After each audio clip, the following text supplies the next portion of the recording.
Welcome to this journey into the mystery of the Hathors.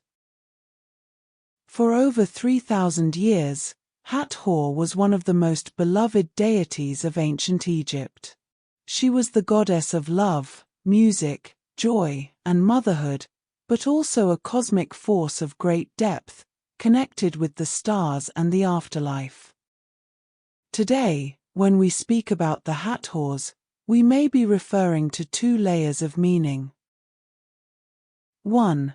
Historically, Hathor, the Egyptian goddess, worshipped in temples such as Dendera, protector of women, musicians, and the dead.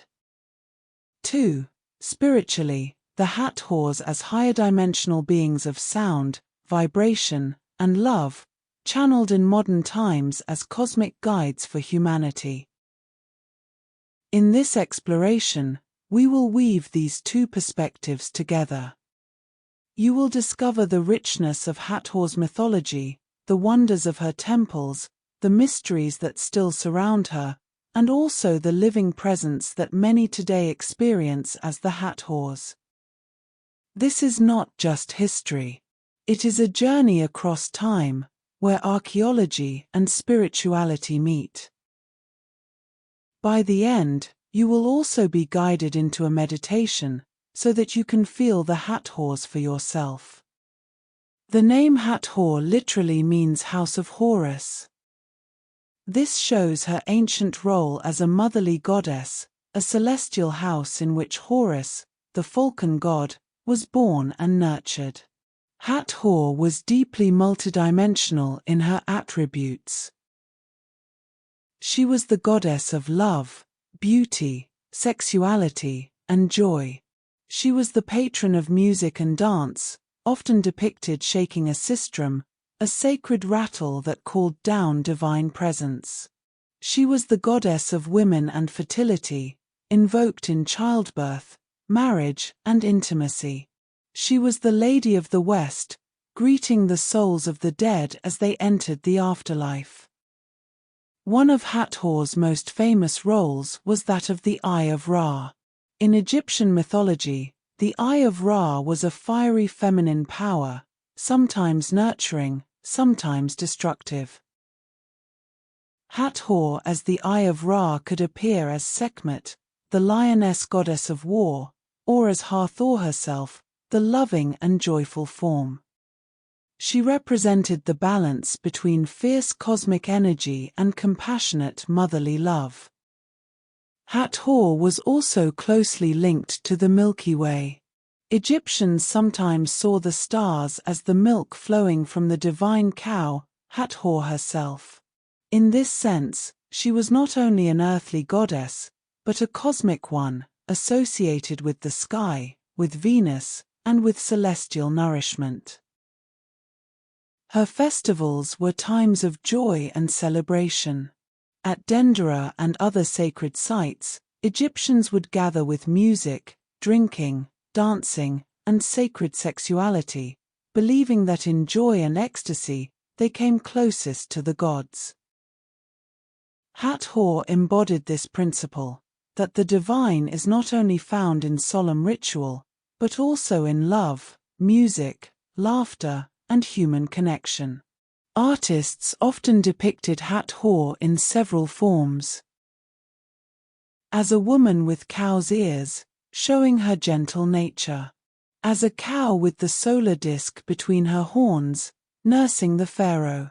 As a woman wearing the solar crown with horns and sun disk.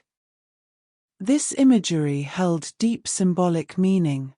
The cow represented nurturing and fertility. The solar disk showed her unity with Ra, the sun god, as both daughter and consort. Her ears indicated her ability to hear prayers and respond to human suffering. Hathor was beloved not only by the royal court but also by common people. While other gods were sometimes distant or stern, Hathor was approachable. She was the goddess people turned to in their daily lives, for love, joy, childbirth, and music. For thousands of years, Hathor was among the most beloved deities of the Egyptian pantheon. She was a goddess of music, of love and joy, of beauty and fertility. She was also a cosmic mother, connected with the heavens, the Milky Way, and the mysteries of life after death. When we speak of the Hathors today, the meaning is layered. On one level, we are referring to Hathor, the goddess, historically worshipped at temples such as Dendera, celebrated in song and dance, honored as the mother of pharaohs and protector of women. But in another, more spiritual sense, the name Hathors points to something beyond history, to higher dimensional beings of sound and light, channeled in modern times as cosmic guides for humanity's awakening. In this series, we will weave both stories together. You will discover how Hathor was seen and experienced by the ancient Egyptians, how her temples still radiate her presence, and how, even today, many seekers feel a living connection with the Hathors as guides from beyond. This is not just a lesson in history. It is a journey of remembrance, a journey across time where archaeology and spirituality meet, and where myth becomes a doorway into living presence. So let us begin with the roots, the mythology of Hathor, as she was known in ancient Egypt. Hathor in mythology. The name Hathor in ancient Egyptian means House of Horus. This title places her as a celestial mother, the one who nurtures Horus, the falcon god of kingship. She was not only a goddess of the sky, but also the dwelling place of divine birth. From the earliest times, Hathor carried a multiplicity of roles. She was the goddess of love and sexuality, invoked in intimacy and marriage, honored as the force of attraction that unites human beings.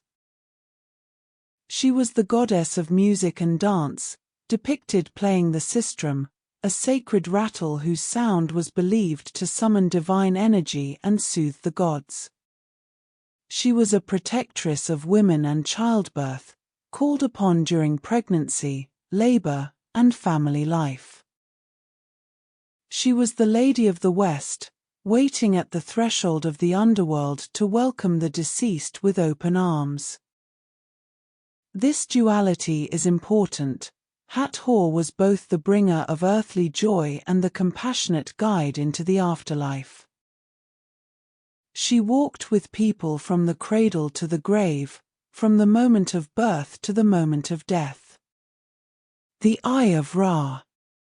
One of Hathor's most striking roles was as the Eye of Ra.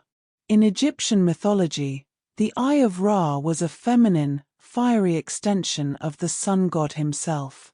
It could appear as benevolent or as terrifying. When Ra sent out his eye to punish humanity, it took the form of Sekhmet, the lioness goddess of destruction. But when the eye returned, it came back as Hathor, transformed into sweetness, joy, and compassion. Thus, Hathor embodied the balance of opposites. She was fierce power, and she was gentle love. She reminded the Egyptians that the divine feminine is not one-sided. It carries both justice and mercy, both fire and tenderness. The Egyptians often linked Hathor to the Milky Way. They imagined the stars as the milk flowing from her divine body, nourishing the cosmos. In this vision, Hathor was not just an earthly goddess but a celestial force, a cosmic mother whose love extended across the heavens. She was also associated with Venus, the morning and evening star. This connection made her a goddess of light, beauty, and guidance, shining in the twilight sky. In certain myths, she was called the mistress of foreign lands, suggesting that she was honored beyond Egypt, perhaps even as far as Nubia and the Sinai. Festivals of joy. Hathor's worship was unique in that it often emphasized celebration. While many Egyptian rituals were solemn and formal, Hathor's festivals were filled with music, dancing, intoxication, and joy. At her great temple in Dendera, pilgrims would gather to sing, to dance, to drink sacred beer, and to let go of sorrow. In joy and ecstasy, they believed, one could come closest to the gods.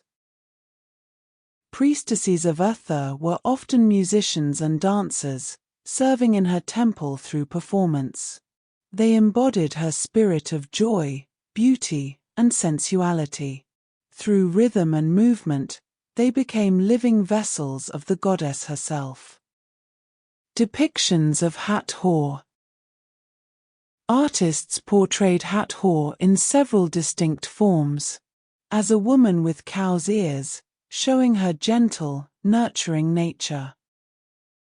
As a sacred cow, with the solar disk resting between her horns, symbolizing fertility and divine nourishment. As a woman wearing the solar crown, the sun disk embraced by cow horns. In every image, her presence was recognizable. She was a goddess of radiance, of life-giving energy, of divine femininity. The cow itself, in Egyptian thought, was not merely an animal. It was a cosmic symbol of nourishment, of life sustained by milk, of abundance. Hathor as the cosmic cow reminded humanity that love and joy are sustaining forces, feeding the soul as milk feeds the body. A goddess for all. Unlike some deities who were tied closely to kingship or state ritual, Hathor was beloved by all levels of society. Pharaohs called upon her as their mother and protector. But ordinary Egyptians also prayed to her for health, for love, for childbirth, and for music in their daily lives. She was approachable, compassionate, and near. Her titles reflect this intimacy. Mistress of the Dance. Lady of Drunkenness. The Golden One. She who fills the sanctuary with joy.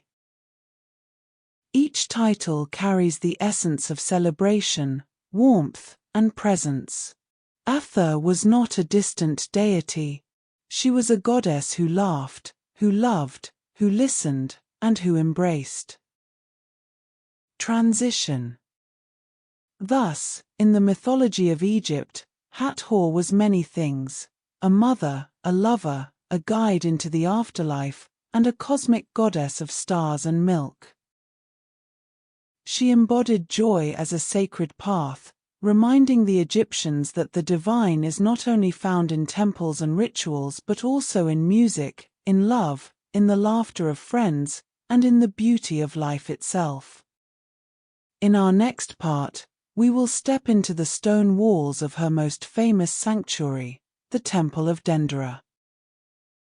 There, carved in reliefs and painted in vibrant colors, her presence still lingers. The temple reveals her cosmic role, her connection with the stars, and the mysteries that still puzzle archaeologists today. The Temple of Dendera. If there is one place where the presence of Hathor can still be felt today, it is the Temple of Dendera, located north of Luxor along the Nile. The temple we see today is relatively late by Egyptian standards, constructed during the Greco-Roman period, around the 1st century BCA to the 1st century CE. Yet, beneath its foundations lie older sanctuaries, stretching back to the Old Kingdom. For thousands of years, this was sacred ground dedicated to Hathor, the Lady of Dendera. As you approach the temple, the first impression is overwhelming. Massive stone walls rise before you, carved with scenes of pharaohs making offerings to Hathor inside. The halls are covered in intricate reliefs and ceilings painted with astronomical images, stars, constellations, and the famous Dendera zodiac, now housed in the Louvre. The temple was not only a house of worship. It was also an astronomical observatory, a calendar, and a place of healing. Pilgrims came to Dendera seeking Hathor's blessings, whether for fertility, for joy, or for guidance in the afterlife. One of the most famous reliefs is the ceiling of the main hall, filled with stars, deities, and zodiac signs. This cosmic imagery shows that Hathor was not just tied to earthly concerns, she was also the goddess of the heavens, connected with cycles of time, stars, and eternity. During festivals, statues of Hathor were carried from the temple in sacred barks to the Nile. Processions filled the streets with music and joy. Pilgrims would drink wine, dance, and celebrate her presence. Dendera was not a silent sanctuary, it was alive with laughter, rhythm, and ecstasy. Even today, standing within its stone halls, one can almost hear the echoes of drums and sistrums, feel the vibration of voices rising in song. Hathor and the Pharaohs. Hathor's role was not limited to ordinary people, she was deeply tied to kingship itself. She was called the mother of pharaohs. In many temple reliefs, she is depicted nursing the king, offering him divine milk that symbolizes legitimacy and vitality. To be nourished by Hathor was to be recognized as a true son of the gods. The king, in turn, became her child and her consort. This paradox, mother and lover, reflected the cyclical nature of divine energy. Hathor was both the womb and the embrace, the source and the completion. In coronation rituals, pharaohs invoked Hathor as one of the deities who gave them the right to rule. Without her blessing, kingship lacked legitimacy. She was the feminine balance to Horus, the falcon god of divine kingship. This relationship between Hathor and the pharaohs also reveals her deeper significance. She was not just a goddess of music and love. She was a cosmic archetype, embodying the principle of fertility, legitimacy, and the transmission of divine energy into human rulers. Her role echoes the broader pattern of Egyptian spirituality. The feminine divine was essential, not secondary.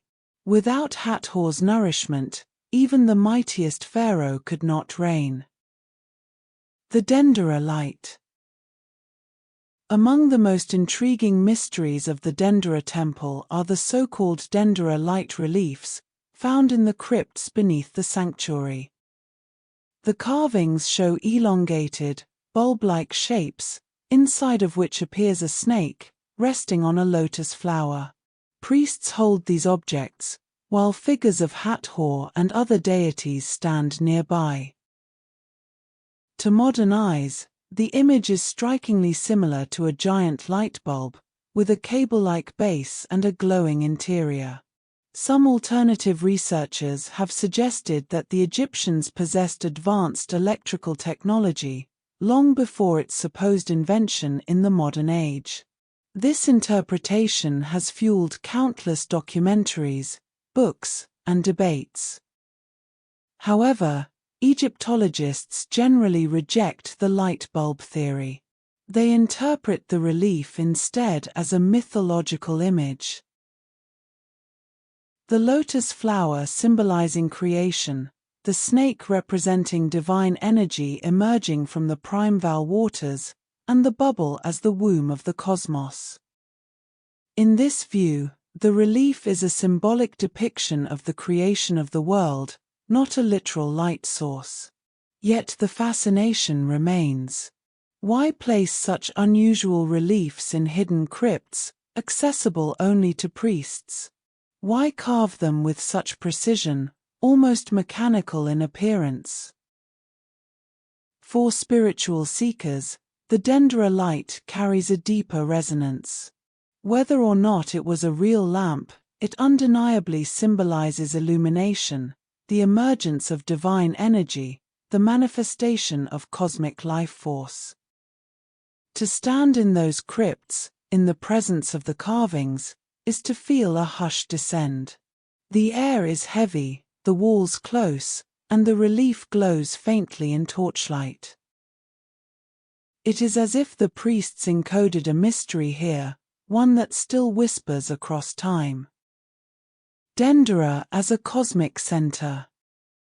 The combination of astronomy on the ceilings, mythological creation scenes in the crypts, and joyous festivals on the surface reveals the true essence of Hathor's sanctuary. Dendera was a cosmic center. It united heaven and earth, myth and ritual, joy and mystery. It was a place where the pharaohs drew legitimacy, where ordinary people found joy, and where priests guarded hidden knowledge. The temple was a living embodiment of Hathor herself, nurturing, radiant, joyful, but also profound, secretive, and cosmic. From the mythology of Hathor and the stone walls of Dendera, we now turn to a different perspective. For while archaeology shows us temples and reliefs, spirituality today speaks of something more. In modern times, many seekers feel the presence of the Hathors not only as a memory of ancient worship but as living beings, guides of sound and vibration, messengers of cosmic love. In our next part, we will step into this bridge between past and present, exploring the modern channelings of the Hathors, their connection to sound and frequency, and their link with the stars of Sirius, Venus, and the Pleiades. From ancient cult to modern inspiration. The temples of Dendera and the myths of Egypt belong to a distant past, yet the presence of Hathor has not faded. Across millennia, she has transformed, reappearing in new forms, speaking to new generations. In the modern era, seekers and mystics began to encounter the Hathors not only as a goddess, but as a group of beings, luminous, multidimensional, guiding humanity through sound and vibration. This may seem far removed from archaeology, yet it reflects a deeper truth: gods never truly die. They shift, they adapt, they re-emerge through the collective consciousness. The Hathors, once adored in stone temples, are now experienced in meditation halls, in music, and in the quiet inner sanctuary of the heart. The Hathor material. Tom Kenyon. One of the most influential sources of modern Hathor wisdom comes from Tom Kenyon, a sound healer and channel who began receiving messages from the Hathors in the 1990s. His book The Hathor Material describes these beings as interdimensional masters of sound, here to assist humanity in its spiritual evolution. According to Kenyon, the Hathors are cosmic beings of light, not confined to physical bodies. They communicate through vibration, using sound as a bridge between dimensions. In his channelings, they emphasize the power of voice, tone, and resonance as tools for healing and awakening. The Hathors, as Kenyon presents them, describe themselves as having once interacted with ancient Egypt, inspiring the cult of Hathor, shaping the temple rituals of music, and seeding humanity with the remembrance of sound as medicine. Their core teachings are remarkably consistent with Hathor's ancient symbolism. Sound and music. Hathor was always the goddess of music, and the Hathors today teach toning, chanting, and harmonic resonance as sacred tools. Love and joy. In both ancient and modern expressions, joy is seen as a path to divinity. The Hathors remind us that laughter and love are not distractions, but doorways to higher states. Balance of feminine energy. Hathor embodied nurturing and strength. The Hathors encourage a balance between compassion and power, between the receptive and the creative. Kenyon often describes how in meditation, people can experience the Hathors through a simple practice of toning, producing long, open vowel sounds and letting them resonate through the body. This opens channels of energy, aligns the chakras, and creates coherence between heart and mind. The Hathors insist that humanity is at a turning point. The planet faces ecological, social, and spiritual crises. Their role, they say, is to remind us of our capacity to awaken, not through fear, but through vibration, coherence, and love. Sound as a bridge. Why sound? Because sound is the most primal form of energy we experience. Long before words, infants respond to tone. Long before light was harnessed, ancient humans sat around fires and sang. Sound bypasses the rational mind and touches the nervous system directly. A chant can calm the heart. A song can bring tears. A single tone can induce trance.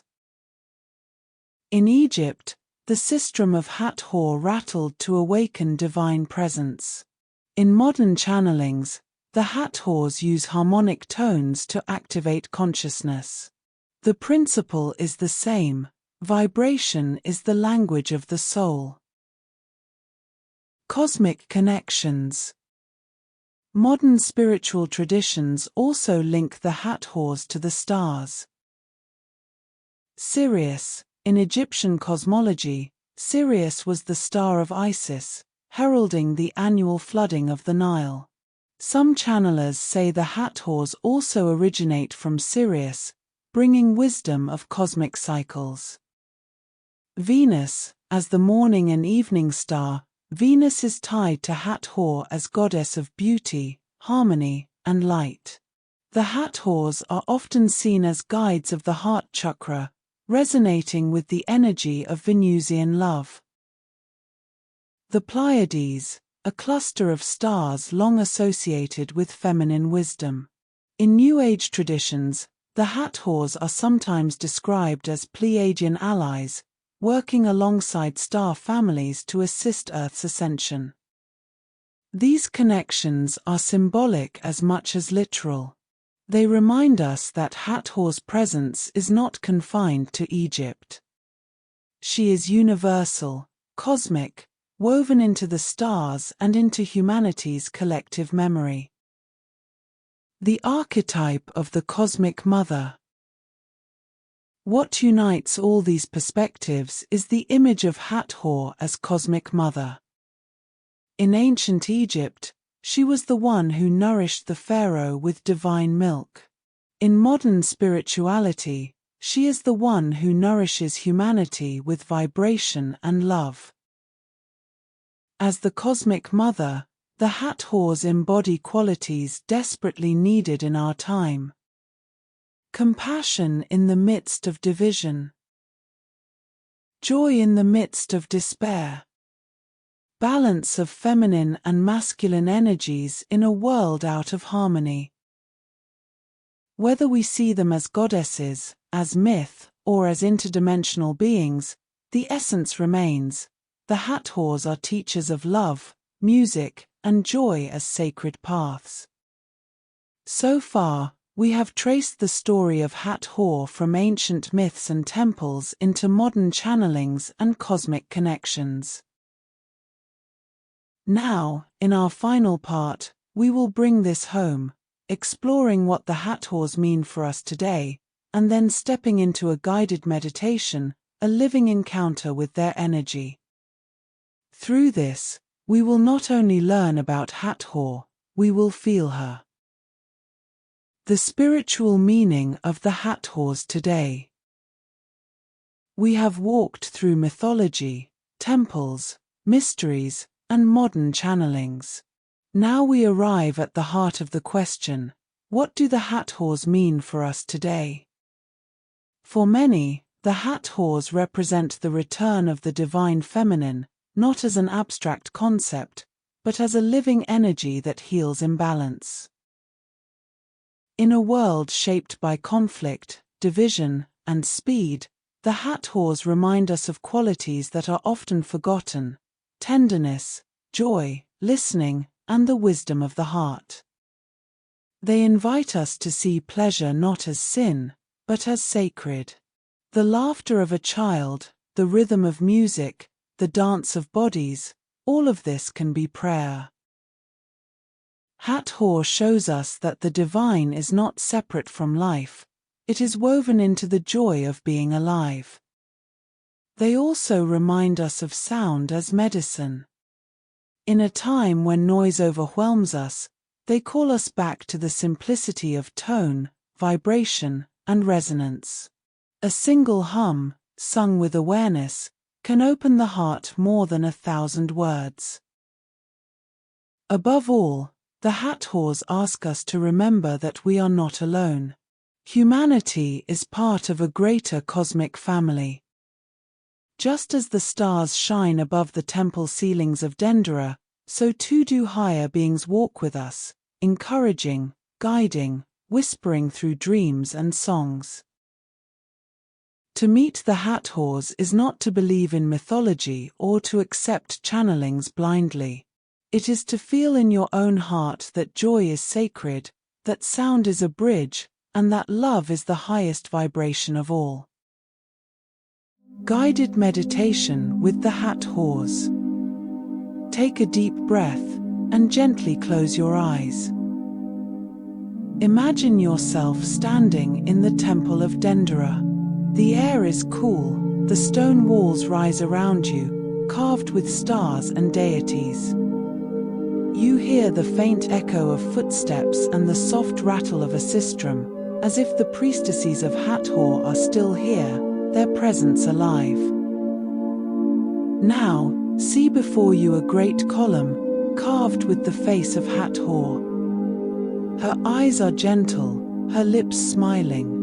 As you gaze upon her, you feel a wave of love entering your heart. It is warm, motherly, radiant.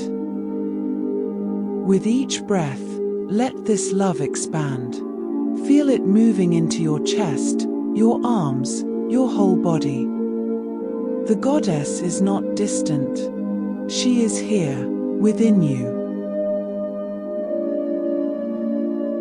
Now, imagine a tone rising in your throat. Perhaps a gentle ah, or a soft om. Let it resonate. Let it flow out into the temple, joining the sound of unseen voices. This tone is your bridge to the Hathors. It carries your heart into the cosmos. As you sound this tone, even silently, in your mind, see light descending from above. A golden radiance, streaming like milk from the stars, flowing into the crown of your head, filling you with nourishment. This is the love of the Hathors, the milk of the cosmic mother. Breathe it in. Feel it soothing every part of you. Your worries dissolve. Your heart opens. Your body relaxes. Now, imagine that around you, beings of light appear, tall, graceful, radiant. These are the Hathors. They do not speak in words, but in vibration. You feel their presence as a chorus of love, as harmonies within your soul.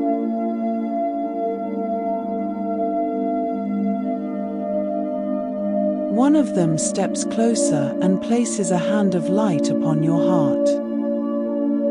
In that touch, you feel seen, completely, without judgment. You are loved. You are held. You are safe.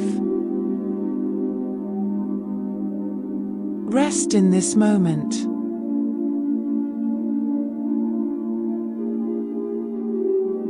Receive.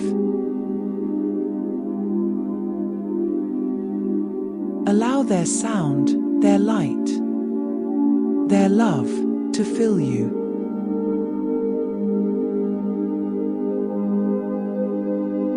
Now, gently, the light beings fade, but their energy remains within you. The temple around you begins to dissolve, and you find yourself back in your body, sitting here, breathing softly. Bring your hands to your heart. Whisper a simple thank you to the Hathors, to yourself, to the universe. When you are ready, open your eyes.